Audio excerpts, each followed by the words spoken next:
네, 손소 변호사입니다. JMS 정명석 관련 이야기를 전해드리고 있는데 오늘 대단히 중요한 변화가 포착됐습니다.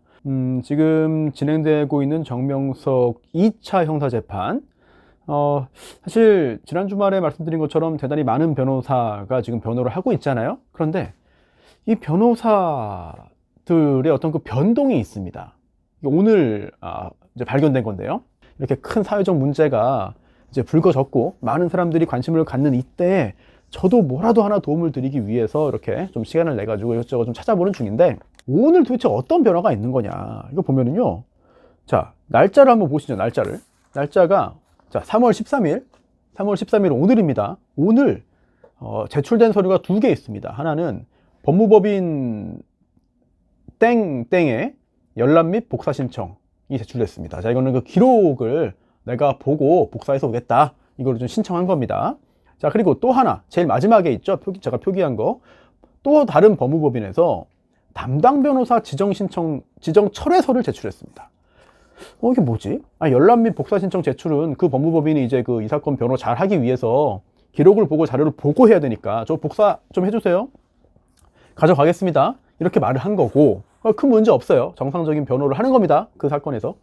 자, 그럼 마지막 이 담당 변호사 지정 철회서가 도대체 뭐냐, 이거를 알기 위해서는 법무법인의 기본적인 아주 기초적인 구조, 그리고 또 형사재판이 어떻게 이루어지는지에 대해서 기본적인 거를 조금 알아야 됩니다. 그래서 오늘 아주 쉽게 설명을 드리려고 하거든요.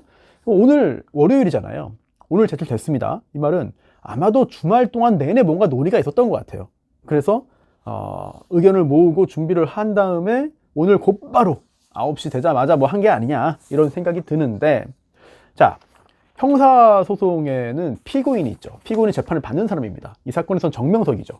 그리고 피고인을 변호하는 사람이 있죠. 바로 변호인입니다. 변호인. 네. 피고인과 변호사가 아니라 피고인과 변호인이라 하는 게 맞아요. 자, 그리고 이 형사소송법 31조에 따르면 기본적으로 변호인의 자격은 변호사에게 있습니다. 그리고 이 변호인은 개인 변호사가 할 수 있고요. 뭐 지나가다가 보면은 뭐 서초동에 특히 많은 예를 들어 변호사 손수호 법률사무소라든지 이런 것도 있잖아요. 개인 이름 걸고 하는 거. 네, 이렇게 변호사 땡땡땡은 개인이고요. 또 개인이 아니라 법무법인도 있습니다. 로펌이라고 부르죠. 자, 이렇게 법무법인 땡땡, 또 법무법인 땡땡땡, 이거는 법인입니다. 법인. 개인과 법인은 다르죠. 네, 법적으로 하는 역할이 이제 구조가 다른 건데. 그런데 뭐 실제로 이제 변호사가 피고인을 변호한다는 거에 대해서는 차이가 없어요. 다만 그 변호사가 개인적으로 개업을 한 사람이냐, 아니면 법무법인에 들어가 있는 사람이냐, 이런 차이에서 비롯되는 건데, 지금 그 옆에 있는 것도 표기가 다르죠. 다 변호사 땡땡땡, 법무법인 땡땡땡. 자, 그런데 이거 보면은요, 법무법인은 특별한 게 보입니다. 법무법인들에서는요, 괄호치고 담당 변호사 땡땡 이렇게 나오죠. 그렇죠? 네, 담당 변호사가 있습니다. 자, 도대체 이 담당 변호사가 뭐냐, 이거를 알아야 오늘 제출된 법무법인 땡땡의 담당 변호사 지정 철회서가 어떤 의미인지를 알 수 있습니다. 그래야 오늘 제가 이렇게 말씀을 드리는 이유가 뭔지를 여러분들이 다 알 수 있겠죠. 자, 법무법인, 이제 로펌입니다. 당연히 변호사가 있습니다. 그런데 법무법인을 만들려면은 최소한 3명 이상이 있어야 돼요. 2명이서 못 만듭니다. 혼자도 못합니다. 3명 이상이 있어야 되는데, 그리고 그 법무법인의 변호사는 크게 2개로 나눕니다. 첫 번째 구성원, 두 번째 소속 변호사. 자, 구성원은 회사로 치면 이사 같은 거예요. 임원 같은 거고요. 그리고 소속 변호사는 뭐 일반 사원을 말하는 겁니다. 작년에 이제 큰 인기를 모은 그 우영우 있죠. 우영우 많은 분들이 보셨을 텐데, 거기에 참 우연스럽게도 정명석 변호사가 나와요. 네, 근데 그 정명석 변호사가 굉장히 좀 선한 이미지, 착한 그런 그 직장 상사인데, 정명석 변호사는 이제 그 파트너, 그러니까 구성원 변호사입니다. 이제 임원급의 임원이죠. 높은 변호사고, 그리고 우영우, 이렇게 들어간 지 얼마 안 된 이런 그 변호사들은 사원급이죠. 네, 회사로 치면 이제 그 소속 변호사, 그러니까 파트너인 구성원 변호사가 있고 이제 사원인 소속 변호사가 있는 겁니다. 그런데 어제까지만 해도 6명이었나 7명이었나 그래요. 네, 지금 표기한 거 지금 비교가 되죠. 네. 그런데 이제 2명만 남고 빠진 겁니다. 자, 빠진 겁니다. 이게 뭐냐면, 처음에 이 사건을 수임을 할 때 변호사로 이제 변호인으로 들어가게 되는 거죠. 형사소송법 30조에 따르면 이제 피고인이 변호인을 선임할 수 있는데, 정명석 피고인이 그 해당 법무법인을 변호인으로 선임한 거예요. 법원에 선임계가 제출된 거예요. 네. 그런데 개인 변호사면 그냥 하면 되잖아요. 변호사 선수 이러면 그냥 하면 되는 건데, 근데 뭐 법무법인 X 이러면 법인은 사람이 아니잖아요. 그렇기 때문에 실제로 일을 할 수 있는 사람이 필요한 거고, 그 사람이 바로 담당 변호사입니다. 그 담당 변호사를 누구로 지정하겠습니다 라고 법원에 말을 해야 되는 겁니다. 그래서 그 법무법인에 100명의 변호사가 있어도 담당 변호사로 법원에 이름이 들어간 사람만 그 사건을 변호할 수 있는 거예요. 지금 말씀드리는 담당 변호사가 확 줄어든 이 로펌은요, 우리나라를 대표하는 대단히 크고 유명한 로펌입니다. 그리고 일도 굉장히 잘하고 돈도 많이 벌고 또 실력 있는 변호사들로만 구성이 되어 있죠. 그리고 그 로펌의 로펌이 변호인으로 선임되고 그 로펌의 직원인 그 로펌에서 일하는 변호사가 6명이 담당 변호사로 지정이 된 거예요. 이거 지정하는 것도 법무법인이 하는 겁니다. 자, 그런데 그 팀이 구성되어 있어가지고 그 사건을 수임한 구성원, 파트너 변호사가 있고, 또는 전체적으로 그렇진 않더라도 법인에서 어떤 배당을 받는 그런 파트너 구성원도 있고, 아니면 월급 받고 그냥 일하는 사람도 있고, 직원, 변호사도 있고, 다 섞여 있기 때문에 그 6명이 어떻게 구성된지는 알 수가 없습니다. 네. 찾아보면 알겠지만 굳이 거기까지 할 필요는 없을 것 같고요. 그런데 재판 도중에 추가할 수도 있어요. 네, 재판 도중에 이 사건은 이 사람이 좀 필요하다, 추가될 수 있고, 아니면 이 사건이 갑자기 단순 형사인 줄 알았더니 알고 보니까는 뭐 기술적인 부분도 좀 해야 되네. 그러면은 뭐 이제 변리사 자격도 함께 갖고 있는 변호사가 또 추가될 수도 있고, 네. 반대로 뺄 수도 있습니다. 이게 담당 변호사 지정 철회, 바로 오늘 제출된 이 서류가 담당 변호사 지정 철회서입니다. 그럼 철회, 6명에서 4명이 빠져나갔잖아요. 네, 오늘. 그럼 그 이유가 뭘까? 이거를 확인해야죠. 갑자기 변호사 중에 일부가 다른 회사로 나갈 수도 이직할 수도 있습니다. 그럴 경우에는 빼야죠. 예. 이거 뭐 담당 변호사 이직 신청서 이게 아니에요. 그냥 그 재판에서는 변호인인 그 법무법인이 담당 변호사를 1, 2, 3, 4, 5, 6 지정했다가 3, 4, 5, 6이 이직하니까 그냥 철회하는 겁니다. 사유는 안 나오니까. 이직도 있고요. 또는 뭐 육아휴직도 있고, 병가도 있고, 그냥 단순 퇴사도 있고, 뭐 유학도 있고, 다양한 사유가 있습니다. 그럴 때 이제 옮기는 거고, 그리고 또 팀이 바뀌는 경우도 있죠. 뭐 형사 팀에서 민사로 바뀌든지, 아니면 뭐 송무 팀에서 자문으로 바뀌든지, 뭐 다양하게 법인 내부 사정에 의해서 사람이 빠질 수 있습니다. 아니면 경우에 따라서는 의뢰인이 마음에 안 들어 해가지고 저 사람 좀 마음에 안 드는데요, 빼주세요.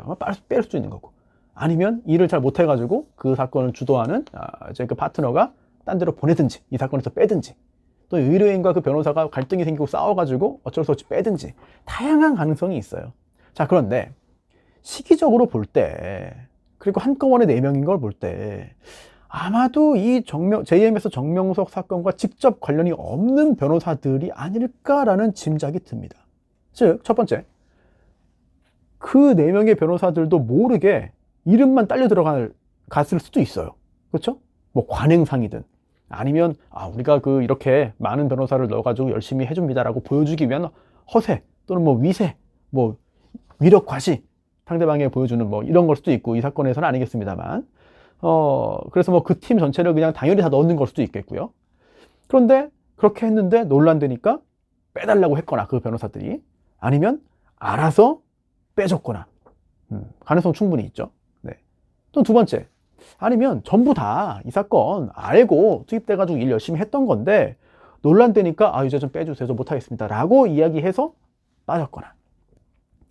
1번과 2번 중에 1번 가능성이 더 크지 않을까 싶어요. 제가 물론 뭐 굳이 여기서까지 그 6명이 그 해당 법무법인에서 어떤 지위에 있고 어떤 역할을 담당했고 어느 정도 비중이 있는지를 뭐 분석하고 물어봐서 말씀드리는 거는 큰 의미는 없을 것 같고, 그거는 뭐 의미가 없는 것 같고, 중요한 거는 변호사가 뭔가 꺼림칙하게 느끼는 거 아니냐, 이 부분이 중요한 거죠. 이제 좀 부담을 느끼는 거 아닌가, 이런 생각이 들어요. 다시 한번 강조하지만 수임 자체는 문제가 없습니다. 열심히 돈 받고 일하면 되는 거죠.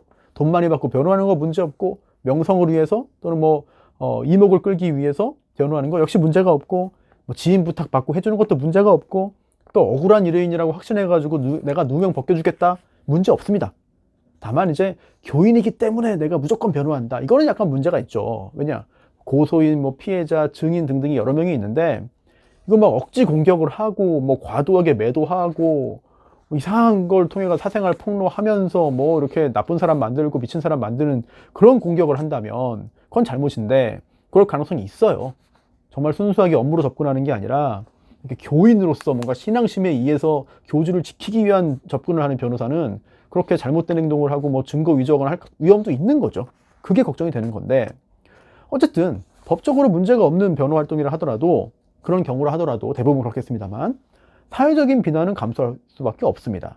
자, 그런데 이 사건에 JMS 정명석 변호에 투입이 됐는데, 내가 큰 돈을 버는 것도 아니고, 내가 뭐 지인한테 잘 보여가지고 뭐 나중에 뭐 뭘 돌려받을 수 있는 것도 아니고, 내 지인 사건도 아니니까, 이거 뭐 그리고 내 신앙을 위해서 하는 것도 아니고, 그렇다면은 남는 게 없습니다. 손해만 입죠. 그것도 큰 손해. 굳이 이 사건에 이름 올려가지고 욕먹을 필요가 없다는 거죠. 저도 그렇겠어요. 네. 또 나중에 문제가 될 수 있습니다. 공직을 간다, 또는 뭐 선거에 출마한다, 또는 뭐 교수 자리를 간다, 이런 경우에도 이 전력이 문제가 될 수 있습니다. 그렇기 때문에 빼달라고 한 게 아닐까라는 짐작을 하게 되는데요. 그리고 또 하나, 또 중요한 거는, 이제 변호사는 갑자기 만나가지고 어떤 그 연락을 받아가지고 인연이 생기는 의뢰인도 있지만, 쭉 오래 함께하는 의뢰인도 있어요.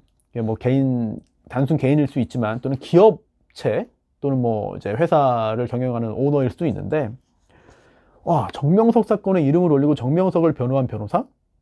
우리 회사가 그 변호사에게 일을 맡겨야 될까? 일을 잘하든 못하든 부담이 생깁니다. 그럴 수 있어요.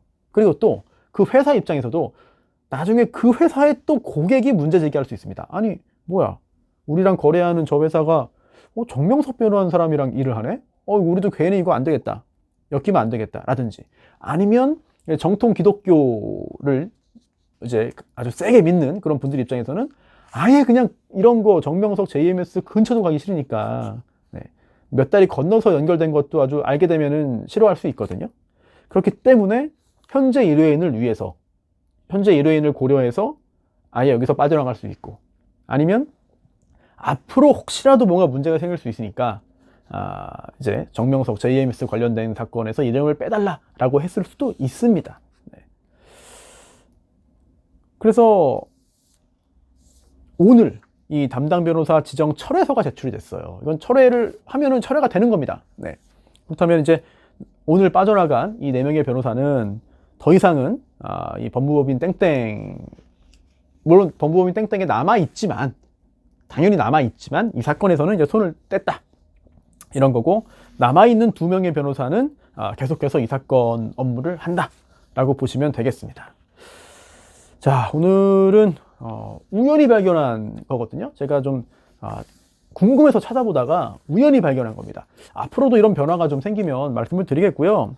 그리고 또 캡처된 화면 보면은 증인도 신청이 돼서 이제 신문이 또 이루어져요. 네, 증인도 채택이 됐거든요. 그래서 이제 그 소환장 등이 이제 발송됐는데, 보면 통역인도 있습니다. 이게 그 3월 10일이니까 지난주 금요일일 건데, 왜냐면 증인이 외국인이기 때문이에요. 네, 근데 이제 이 증인들 응해가지고 와서 증언을 할지는 잘 모르겠습니다만, 현재 뭐 굉장히 심적으로 쉽지 않은 상황이라고 전해져 있는데, 잘 추스리고, 당한 사람이 피해자지 가해자는 아니거든요. 네. 피해자일 뿐이니까 너무 자책하지 말고, 네. 증언을 용기 내서 해준다면은 유죄 판결에 좀 더 가까워지지 않을까라는 생각이 들고, 저도 앞으로 이 사건 계속해서 관심 가지고 지켜보고, 변화가 생기고 소송에서의 어떤 변화가 생기면 말씀을 드리겠습니다.